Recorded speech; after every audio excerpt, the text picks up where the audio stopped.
Hello everyone and welcome to Shauna Stitches, episode number 17. Today is April I think it's 24th. Yep, April 24th, 2017, and it's around 1:30 p.m. Hopefully you'll be able to hear me okay, because I have been sick, and hopefully you'll be able to see okay because the lighting's a little weird here where I'm filming today. Just in case you aren't aware, I'm filming here on the Oregon coast, and it's been really nasty rainy lately. So again, with the whole lighting weather issues, hopefully it'll work out okay. In case you're wondering where you can find me on the internet, I'm at Shauna Stitches podcast group on Ravelry under the groups tab, and I'd love it if you come and join my group there and share what you're working on, share what you finished. If you have any questions, let me know. And I've also changed my Ravelry name where you can find all my projects and what I've got going, and that is also under Shauna Stitches. It used to be Shauna825, just in case you're confused at all, but I did change it over to Shauna Stitches just to make it easier to find things. And of course here on YouTube, I'm also under Shauna Stitches. So pretty much everywhere Shauna Stitches now, which I think in the long run will be easier. In case you didn't notice this monstrosity around my neck, I did get my Find Your Fade finished, which I think I showed on the last episode, but I hadn't blocked it yet. So it's completely done now, and I'm wearing it, and it is quite large. Stand up here, you can kind of see the tails hang down like to my waist. I still don't think mine is nearly as big as everyone else's, and I think that has a lot to do with just my gauge. I didn't try and get exact gauge on this. I just used the suggested needle size because I knew for a shawl it was going to fit regardless, and I don't know, I'm actually kind of glad that it's not as big as some. Let me take this off and I'll show you. I can't remember. I think I've already shown it completely done, but like I said, not blocked. So this was my starting end here with the turquoise, blue, black into the different colors of purple and black into the gray and pink. It's kind of hard to see. There we go. I think you can see the colors better when I hold it up against my shirt. Onto a white, orange, pink, and purple. Next up, this beautiful salmon, pink, and yellow, followed by tan, gray, and little hints of blue. And the very last color is this blue, gray, white combo. So anyway, like I said, I really love it. It is very warm. I recently went out onto the beach and had my boyfriend try and get some pictures, but it was super windy, so I'll pop those in here just so you can see, I guess, how it looks in the wild. But yeah, I'm really happy with it. I'm definitely going to get a lot of wear out of this because the colors just go with everything. I still haven't really figured out quite how to wear it exactly, but loop it around enough times, tie it, whatever, it works.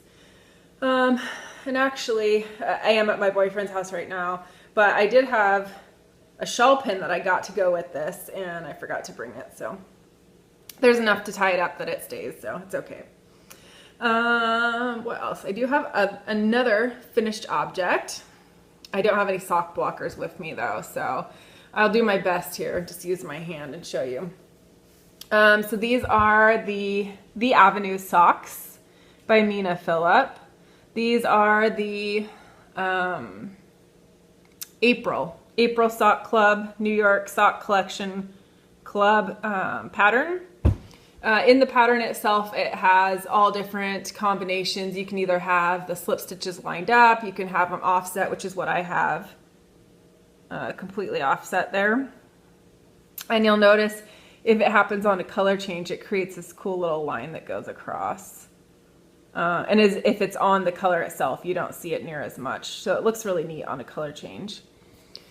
If you are new, my boyfriend has size 14 feet, so knitting a complete pair of socks for him is quite a feat. I used Mina's heel, her German short row heel, for the very first time. Worked out good. I liked it okay. The wrap and turns were new to me, but not difficult to figure out, so if you are looking for a heel to try, that's a good one. Again, in case you're wondering, I do have two finished socks here. And this one just looks the same. I use the exact same pattern. In case you are wondering which of the patterns I used, as I said, I used the offset and I used the 6-row pattern. 6 rows is not too much for me to usually lose count, and I can keep track of where I am. So anyway, Glenn's going to be very happy to have those. And I have lint or something on my lip. Anyway, he's going to be really happy to wear those. That is my last finished object. So I do have a hoe this week, a half object. And that is my The Avenue sock. And you'll notice mine's kind of a mess. So I started using the exact same pattern repeat that I had on Glenn's there. And none of the slip stitches were happening at a color change, which I was not happy with.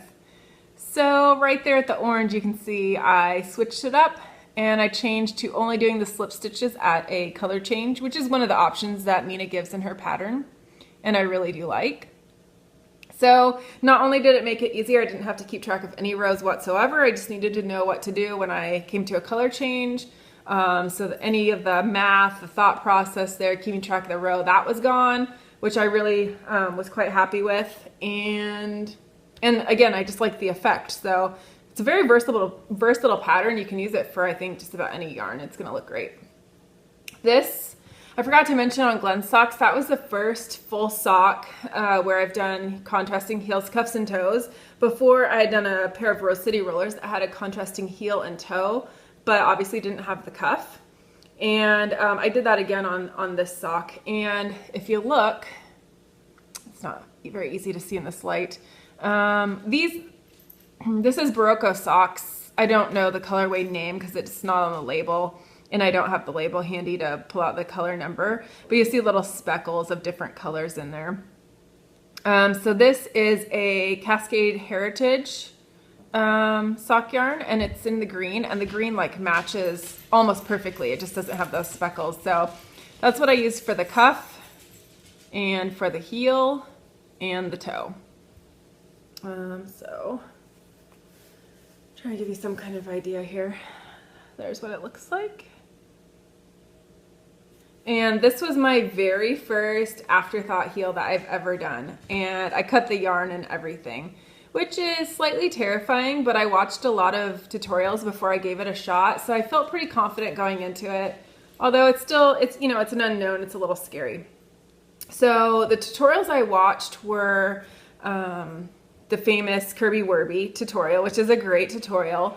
I watched Treehouse Knits tutorial, which I think adds a little bit more to the Kirby Werby pattern. She even says that she used that, or that's kind of like the base of her pattern. And then the other one I watched was 10,000 Stitches, and I thought that she did a really good job too. So what I did for this, sorry, I got fuzz everywhere. Obviously you've got your sock tube, and I did not knit all the way to the toe because I wasn't really confident where I would pop in the heel if I just had finished the tube sock itself. So I knit to this orange row, and then I popped in the heel. So I do a 64 stitch sock on 2.25 millimeter needles. I picked up 32 stitches here and 32 stitches there. And then when I cut that middle thread to unravel, I unraveled to 2 stitches before, and that's supposed to help prevent the little gap in the corner. And I'd say it worked pretty well. I think I didn't pull my yarn quite tight enough in the corner. One of the corners had more of a gap, but I just sewed it up. It wasn't a big deal. But quite honestly, I really like the way this fits. I did 4 stockinette rows with no decreases, and then I decreased every other row till I got down to 10 stitches. So I have a pretty high arch or instep, whatever you want to call it. So I think next time I might try 5 or 6 stockinette rows and then decrease every other round, possibly to 12 stitches. I have a fairly narrow heel, and I feel like this fits pretty good, but just play around with it a little bit and see exactly, what I think is the best fit. So yeah, I really need to get my other April sock done in April, and I don't know if it's going to happen or not. I'm kind of losing my sock mojo. But that's just because I want to work on all of my shawls and sweaters and that sort of thing. And in fact, I forgot one of my shawls, but I do have another sock project to show you. So I guess now we're going to move on to works in progress. So for the life of me, I know I could look it up and I just forget, and I forgot to look it up. So Mina had her first pattern in her sock collection come out in March. And I did complete a pair of socks for that for me, but I was doing Glen a pair, and I don't know, I did not enjoy that stitch. These, I probably had that much more, probably like 6 inches done. And I just knew I was not going to finish these socks. There was no part of me that wanted to pick them up again. I just didn't want to do it. So I completely ripped it out to include the cuff because I tried to pick up the stitches and I picked them up wrong. So that was a mess, but I completely started over. I got all of this done during one hair appointment, so that was pretty good. But I started over just a vanilla sock, and it has been so nice to knit vanilla. I might be over sock patterns at the moment, which kind of stinks because I did sign up for her entire thing. But, you know, even if I don't knit them right when they come out, they'll be there. I don't know if my box of socks is going to happen this year. I'm really just, I don't know. I do enjoy socks. I really enjoy the Afterthought heel. I think that's going to be my new thing for a while. I think I'm even going to try and figure out how to do a version of my Kiss the Partridge heel using an Afterthought heel. I don't think that's going to be too hard to figure out. But yeah, I just not really feeling the sock love, which stinks because I love wearing them. If someone else wanted to make me socks, that'd be okay. I need to teach Glenn to knit so he can make me socks. Anyway, I forgot one of my works in progress, so I'm going to go grab that and I'll be right back. All right, sorry about that. I am back, and I have my For the Love of Rainbow shawl, which is also a Mina Philipp knitting expat pattern. And it's a little crinkly from being in my bag, but as you can see, I started down here. This is a like complete rainbow gradient, which I'm almost to the red, which is really exciting. But it started here with a dark purple. Contrasting color is a light grayish tan. As I keep going in the color, it gets lighter and lighter and lighter. And you can see this last row here, which still needs a couple more rows to finish, is red or mostly red now. So I'm excited to keep working on that. I haven't worked on it in probably the last week or so, but it's definitely one of the projects that I do want to work on. I was just trying to whip out all those socks and get them done. I did get sidetracked though, because as I'm sure you're aware, the, oh my gosh, I'm totally blanking on the name. The So Faded, obviously, Andrew Mowry. Yes, Andrea Mowry. The one that did the Find Your Fade shawl pattern. She came out with a sweater pattern called So Faded. And I immediately went to my stash at home, and I was able to find, I have at least 2 combinations of like really special yarns. So that made me excited. And yeah, just yesterday I swatched for the So Faded sweater. There's my swatch. I washed it and everything. I'm not quite sure that it's exactly the right size, but I'm going with it. I felt like after I washed it, it did stretch some, or I guess I should say the stitches just loosened up a little bit. It seems pretty thin. I've never knit a fingering weight sweater, so I suppose that makes sense. It's not going to be super thick. And I did use the suggested needle size 3.75 millimeters, the larger size, 3.25 is the smaller size. And the yarns I chose are, this is a Hue Loco tweed sock. I can't remember the exact colorway. Mint maybe, something along those lines. I don't know that the color is showing up 100% right. It looks a little more baby blue on the screen than it is. So that's my color number 1. Color number 2 is Yarn Cafe Creations in the Ocean Mist color, which is fabulous and gorgeous. Pops of green and orange in with this sort of light blue and cream background. So that's color number 2. Color number 3 is Legacy Fiber Arts, or Legacy Knits Fiber Arts, and the Winnie Sanderson colorway, which is gorgeous. And lastly, Witch Candy Yarns in the Birch Fire color, which is this light gray speckled with black, and then these variable tones of orange, which I absolutely love. So these are all like super special skeins, kind of like the ones that I was saving because they were just too special, and I'm super excited to have them all in a sweater. So there's what they look like next to each other. For a minute I contemplated, sorry, I had to pick that up so the dogs don't eat it. I contemplated using Railcar by Yarn Cafe Creations, and the colors go. They totally go. You've got the green from the Winnie Sanderson, you've got blue from the other Yarn Cafe Creations, the Ocean Mist, and then the white, but this is just way too bright in comparison to the other colors. Like, the color itself is chunkier, everything is just much more bold and less delicate. So I opted not to do that, which is, I think, going to be more than fine anyway, because if I can get away with just using 4 skeins, which I should have more than enough yardage, I'd rather do that than, you know, use another skein of yarn that I don't need to.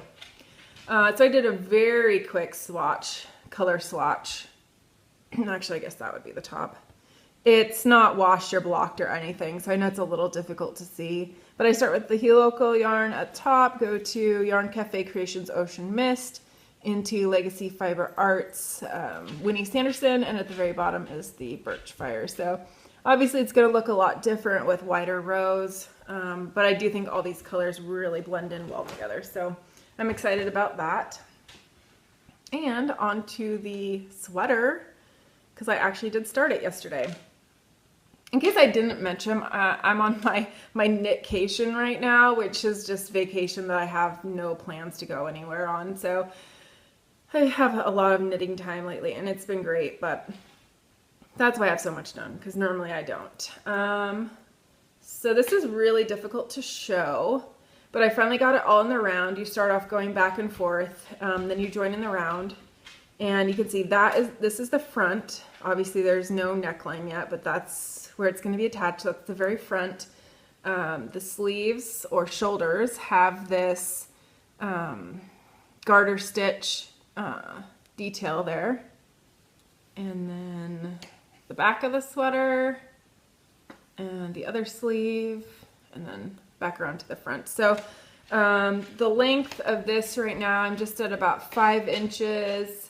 At about 5.5 inches is where I'm going to start melting in the Ocean Mist color. So I'm almost there. I'm super excited. In fact, it was kind of hard to put it down to podcast, but I knew I needed to make that happen. So that's what I've been working on almost nonstop. I really don't want to pick up the socks. We'll see what happens. I'm sure at some point I'm going to be like needing a break from working on this, and I'll get some socks done, but it's all I want to work on right now. It's totally made me put everything else aside. I'd even told myself, and I brought my flax sweater here to work on, and I told myself, oh, I have to finish my flax sweater before I can even pick this up, and that clearly did not happen. But I'm really excited to have this to wear soon, hopefully. You'll notice I mentioned on my gauge swatch was quite thin. This looks quite thin. I feel like I'd have to wear a tank top or something under this sweater, and I'm a little confused because I feel like other people's sweaters, when I see the testers and whatnot that did theirs, it looks more solid. So, but yet I'm either at gauge or even my gauge might still just be a little tight. I'm purposely knitting this looser than my normal gauge because I normally choke the heck out of the yarn. But I feel like when I use bigger needles, it's easier to loosen my gauge. It's on the sock yarns that I really like pull it tight. So, yeah, I don't know. I hope it fits. I hope it comes out well. It's just one of those sort of unknown things, and until I have it at a point where I can put it on waist yarn and, you know, separate for the sleeves and really put it onto here, I feel like I'm not gonna really know if it's gonna fit. I was knitting it on a 16-inch cord, and I just literally put it on a 24-inch cord. Obviously that's not gonna fit around me. I've heard a lot, I can't remember who to give credit to, but I've heard a lot of podcasters lately talking about how you should measure here under your arms and across your chest rather than your bust itself for the size. So I measured that on me, and I think it's hard to tell. Like if I like put my arms up, it's less, and then if I put my arms down and sort of flatten my chest, it's a little bit more. So it was somewhere right around 38, maybe just over 38. So I went with the 38 inch size because I just felt like if I went with 42, that would be ginormous. And then I am worried because I feel like my gauge on the sweater, this is going to be hard. I feel like this gauge here on the sweater is bigger than the gauge I had on my swatch, but it's probably really close. So I don't know. I think I'm just being paranoid. All that to say, I really don't want to have to rip it out, but I probably will if it doesn't fit, because I really want it to fit, especially because I'm using all these really special yarns. So I'm excited to keep going with that. It's kind of like my motivation. I need to be able to try it on, get it to here. And I feel like I'm pretty far away from that. I have 14 rows more.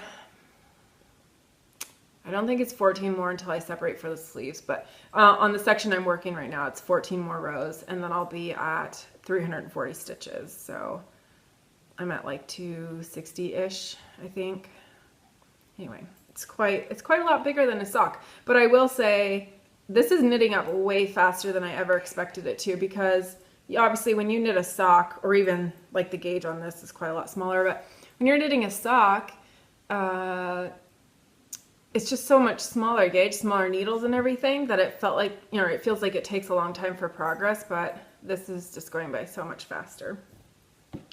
I feel like that might be all my works in progress. I don't know, I'm kind of out of it. I'm definitely, like, my brain's on vacation right now. It's been really nice, really relaxing, and no, I haven't done anything too crazy, but Glenn and I did go to our very first paint night, or tipsy painting. I'm not sure exactly what you want to call it, but you go and have a glass of wine and somebody instructs you how to paint a certain painting. So the picture that we had to go by was a jellyfish, and that would not be really what I would want to knit, I don't think, or knit, what I would want to paint. But anyway, that's what we had to do, and it went okay. Although I think my jellyfish looked like beach balls, and then at one certain point we were supposed to start drawing bubbles on the over the painting, and it'll look like little bubbles in the ocean. And she mentioned the fact that we could fling paint and it would look like bubbles. So yeah, I enjoyed the paint flinging the most. If I had to do it again, I'd probably just fling paint at the thing. And I mean, it went everywhere. I had it in my hair, on my forehead, on my glasses, my clothes. Some of it got on the floor in front of my painting. But that was by far the most fun. So it was a good experience. I'd do it again. I hope that we don't paint jellyfish next time. I didn't really enjoy like doing the tentacles. I don't know if it was the canvas that we had, or the paints, or the brushes, but something in it just didn't work right. And even if I had a lot of paint on my brush, when I'd try and do the tentacles, it would come off at the beginning and then turn into nothing. And then if you re-dip paint on your brush and started from where it left off, it looked really chunky, and I don't know. I'm not a painter, clearly, but it was a lot of fun. And like I said, I would do it again. So that's crafty, but I guess I'm kind of just blathering now at this point. But yeah. Like I said, I'm on Knitcation. I'm going to be on vacation, Knitcation, whatever, until the end of the month, and I'm really excited about that because I'm getting a lot of stuff. I won't say I'm getting a lot of stuff done. I'm getting a lot of stuff started and worked on, which is fine. I'm having a lot of fun doing it and just really relaxing, which I need. So it's been really good. Excuse me. I lost my voice a while ago, and it just takes forever to come back. So anywho, I hope you all are having a fantastic April day, or whenever it is that you're watching this. And if you have any questions about any of the projects I have going, I'd love to hear them. Either drop me a question down below on YouTube or over in the Ravelry group, and I'd love to hear from you. So have a fantastic day, and I will talk to you soon. Bye. Oh, I say bye, but Rudy wants to say hello. Oh, here's Rudy. Rudy doesn't make an appearance very often, but there he is. He's been quite the lover lately. He got bit the other day, right there. You can kind of see, I think. So he has a big scab, and ever since then he's been really needy, but he's such a lover. How can you not love him? Right, Rue? Say hi. Hi, Rudy. He doesn't like being held like that. There we go. Hi, Rue. You're a star. All right. On that note, for real this time. Bye.